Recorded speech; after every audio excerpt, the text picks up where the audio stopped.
In this video, this video is going to get very involved. I'm going to have to combine a bunch of different philosophies to paint a picture. In this video, I'm going to talk about a little bit, since it's around Thanksgiving, I'm going to talk about how this harvest and this feast is a big thing in the Bible, all right? And I'm going to be talking about catching Leviathan and what's being served on the harvest. Leviathan is going to be the one that's going to be served on the divine council table, all right? And I'm going to talk about the deep philosophy behind that.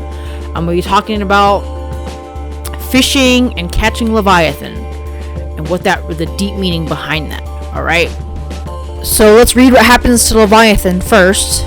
This is Psalm 74 again. Thou breakest the heads of Leviathan in pieces, and givest him to be meat to the people inhabiting the wilderness. So God's people are going to be fed Leviathan. We eat Leviathan, and I know that sounds very weird, but I'm going to explain to you what happens. Before we get to eat Leviathan, we have to catch him. How do we catch Leviathan? And before I bring up that, I gotta explain to you, manna from heaven is Leviathan. I know that people think that it's going to be very hard for people to connect those dots. I'm trying to do it right now. It just says you're going to eat Leviathan in the wilderness. What did God give the people in the wilderness? He gave them manna, all right? Manna, bread, is called meat sometimes in the Bible. Just like in this, there's many times, but this is just one. And when any will offer a meat offering unto the Lord, his offering shall be of fine flour, and he shall pour oil on it, and put frankincense thereon. So the meat is bread in this instance. Flour is called meat sometimes. The manna in heaven is supposed to be, one understanding of it is supposed to be you eating Leviathan. Alright? That's why Leviathan is served in the wilderness. Again, you have to read the whole Bible to get these concepts. Alright.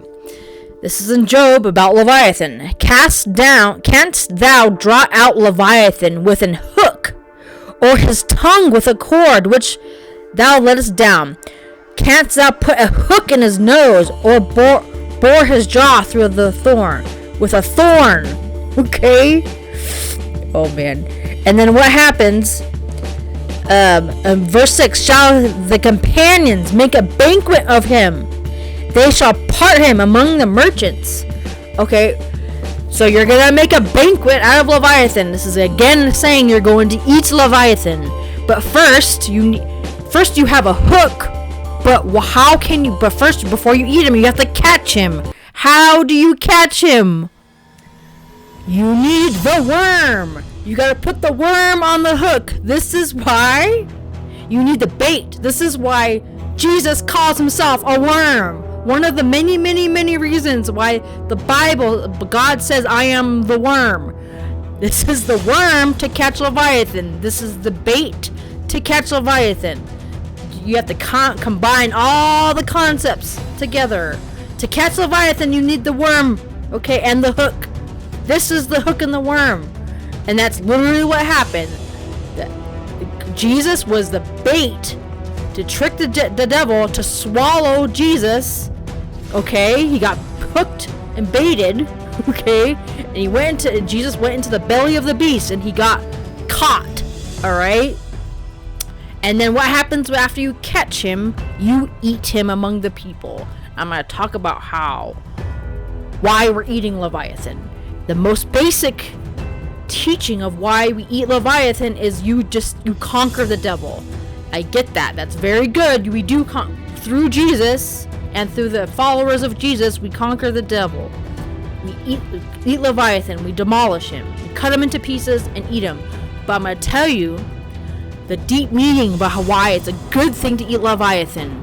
Because Leviathan isn't just about the devil. Leviathan represents the unsaved people on earth. Leviathan is a sea creature. He represents a sea monster in the rivers of chaos. The people, right, the unsaved people right now are swimming in the rivers of chaos. They represent Leviathan. They're the ones swimming and drowning in their own sin right now, and they don't even know it. Alright? And that's why in the Bible, I keep trying to say this. The fish parts are represented with the real human body parts. The body of the serpents are connected with the bodies of real people. Hands and legs and feet with real people. Because the people on the body of Satan is the unsaved people on earth. And you're not literally trying to kill them, you're trying to save them, okay? You have to separate them from the body of the beast, alright? You're trying to save them for the rest of... through Christ, and with Christ, you're supposed to save people from the rivers of chaos. This is also why Jesus went to the disciples and said, do you want to be fishers of men? Okay? Because you're trying to save these people from Leviathan, okay? Leviathan represents the devil, but he also represents the unsaved people. Okay? The unsaved people on earth represent Leviathan, and you want God to eat them. I know that sounds weird, okay? You want God to eat the unsaved people, because God's mouth represents the gates of heaven, and Satan's mouth represents the gates of hell, obviously. Open mouths represent open doors and gateways in the ancient world. And it's your choice who you get eaten by. I know that sounds weird, alright? It's your choice who you partake in this meal with, alright? You want people, unsaved people, to go into the gates of heaven. You want God to eat the unsaved people, alright? Open mouths in the ancient world meant an open gateway or doorway. Now that you have Christ, God is able to eat you, alright? This is why, okay, listen to me. Listen to me. This is why Jesus sat around at the Last Supper, okay? Jesus is God too, right? Sometimes Jesus plays God's son, sometimes he plays God himself. They're interchangeable, alright? Why are you eating Leviathan? Why is God sharing a meal with his people? Because this is why I say you and Jesus represent the open doorway and gateway. You and Jesus represent the open mouth that are going to save people and eat the unsaved people once they're saved, okay? I know that sounds very weird. You want God to eat you, alright? You want God to eat you. And that sounds weird, but... So, listen to me. This has to do all with clean and unclean animals. What happens in the Bible? There's all these unclean animals, right? And what happens in the New Testament? Jesus says, I make all these unclean animals clean again. Listen to me. You're the unclean animal that God can eat now once you've been cleansed by Christ. Do you guys get that connection? This isn't just about you eating pork or not. This is these are just some old rules that we don't have to follow anymore. These are deep understanding within these unclean animals, okay? You are the spotted and speckled unclean animal that Jesus made clean again so God could eat you, okay? So that God the Father can put you in his mouth. Alright, now you can go inside the gates. Alright? And that's why there's this deep philosophy behind this. This is in the book of Numbers, and listen to me. The Lord said unto Moses, make thee a fiery serpent and set it upon a pole. This is so crazy. This is why in the book of Numbers, okay, this is why sometimes it refers to the cross as a pole. Okay, it refers to the cross as a pole because it does this for many reasons, because it's connecting you with fishing poles. It connects different philosophies, and it's so messed up because if you don't use the King James version, you're not gonna get the connections. Okay, it uses a pole for a whole nother reason, which is probably gonna be my next video. It's talking about the asterisk poles. Okay, there's a deep philosophy as to why these two pictures are always connected. Okay, and another thing, when we're gonna have a real hard time with this. This is why. This is why also. Do you notice that Leviticus sounds like Leviathan and the tribe of Levi? Okay, there's a connection here. These animal sacrifices have a lot to do with Leviathan. Okay, like I said before, these animals are supposed to represent people, not just literally talking about the animals. This is why you present parts of the body, parts of these animals to God to eat, alright? Because he's going to eat them. You give. What does that mean? What does it mean to you have to present that? It means once you're saved, you are going to bring more saved people to the table. Do you get what I'm saying? The offering that you're offering God is more saviors, more people. Alright?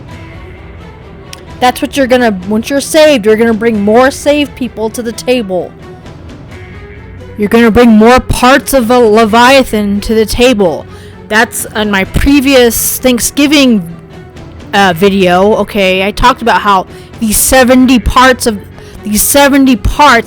equal was about Thanksgiving. Okay, but these 70 parts represent the bodies of Leviathan. Okay, and you're celebrating your defeat over the devil, but you're also bringing more parts of Leviathan for God to eat. Okay, I know that's weird, but you're trying to bring people inside God's gates. There's a reason why you have to pour oil on the bread, because it's all about you being anointed by Christ. Okay, well, that's why you pour oil on these animals. These are anointing you, not just talking about these real animals. But another thing I wanted to bring up, there are parts of the animal that you can never eat, like the blood. Alright, this blood does represent the devil and demons, because they can never be eaten. Even if they're clean, even though you're clean, you have to cut yourself off from the blood. Alright, you can never eat the blood, because that blood, the relationship between you and Satan has to be cut off. That's why these animals are cut into pieces. That's why Leviathan is cut into pieces. That's why Leviathan is called Leviathan, and the book of Leviticus is called Leviticus. Get it? These animal sacrifices have all to do with cutting up Leviathan. And there are pieces we can never eat, because obviously you can get saved and go into God's mouth, but the demons and the devil can never be put back into God's mouth. Okay, they're always spit out. Alright, they were spit out once and they're never coming back. That's why you can never eat parts of these animals, like the blood.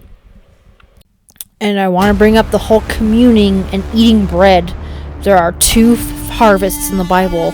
Okay, that's why there's this confusion in the book of Revelation as to why is there one rapture, or there are 2.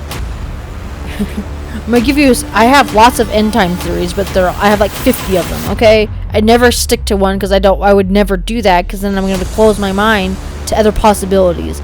Anyway, a reason why there's a bunch of confusion about these raptures, okay, is because it's talking about the harvest. All right, first of all, this harvest has been happening since the beginning of time. There have been people being eaten by God and eaten by Satan since the beginning of time, especially after the death and resurrection of Christ.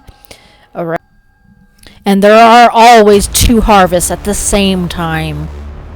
I'm not saying there might not be a final collection or a final Last Supper. Get my words? Okay.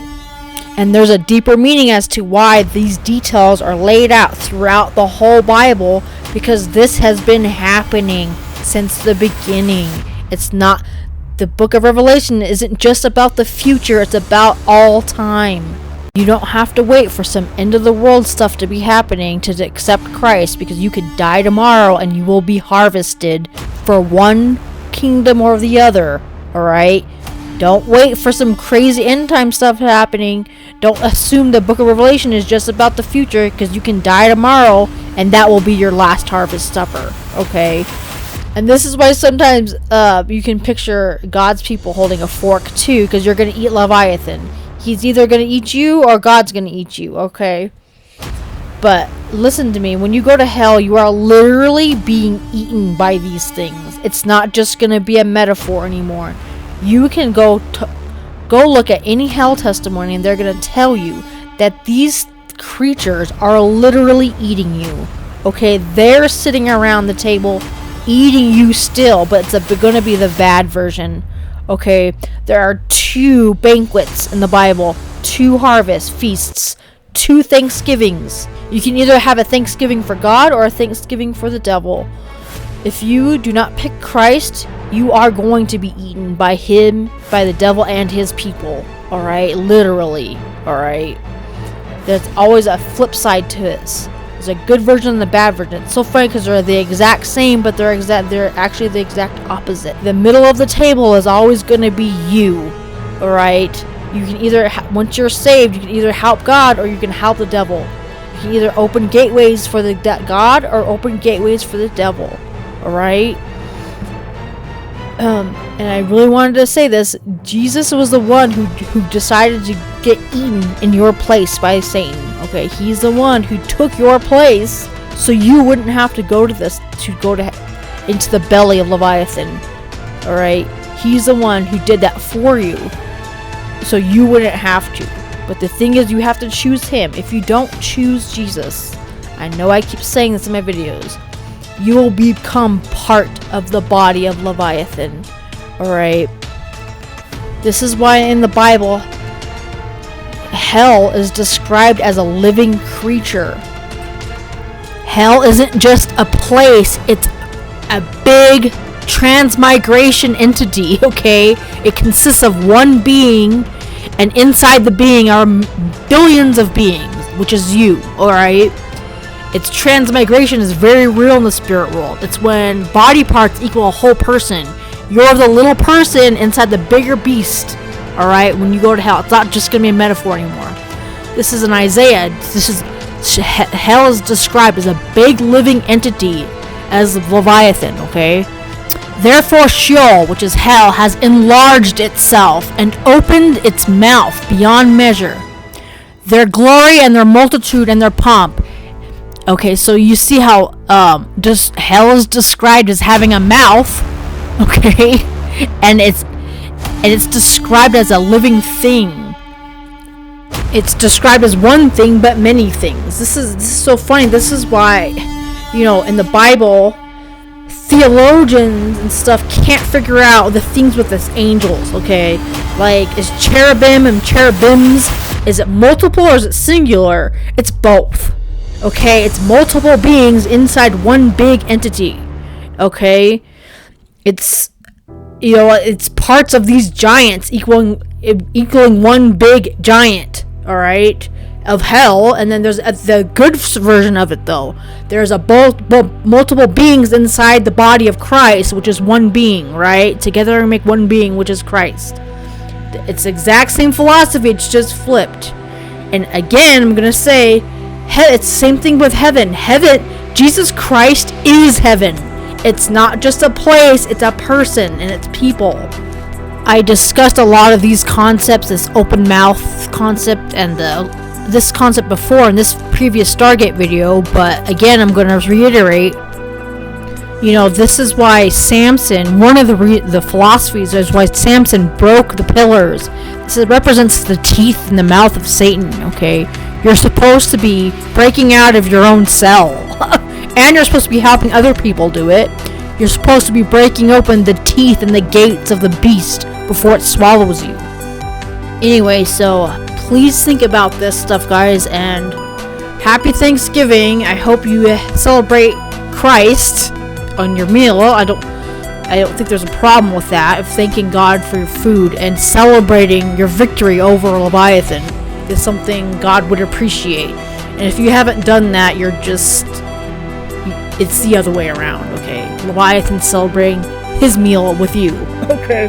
Anyway, so please think about this stuff, guys, and thank you.